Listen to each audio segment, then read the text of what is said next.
Welcome to the Celtic Llama. In today's video, I'll be showing you how to crochet the basic loop edging stitch pattern.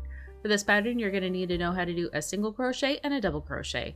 Also, this pattern is great for any pattern that has multiples of 5 plus 1. Also, if you need help with any of those stitches, you can check down in the description below for my videos on how to do those stitching and techniques. So to get started, I've just crocheted myself a little swash to maybe represent the edge of a blanket or a scarf or whatever project you have that you would like to put some sort of edging on. It doesn't really matter. This white part is just for a visual representation of whatever you'd add the edge to. So for row 1, we are going to join the yarn at the beginning of your work, and we are going to chain 3. Then we are going to double crochet into the same space that we just joined our yarn in. Then we will double crochet in every single stitch until the end of the row, and then you will turn your work. Here we are, just finishing off row 1. Looking good so far.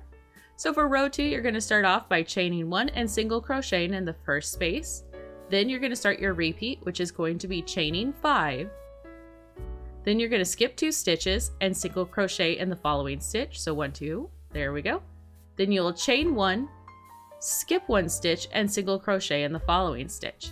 You'll repeat this all the way until the end of the row, if I can say it.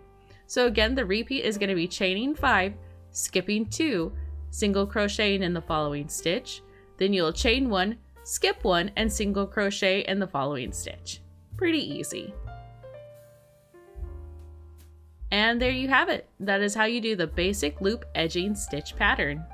Hopefully you found this video helpful. If you did, please give it a like, and I look forward to seeing you in the next crochet video.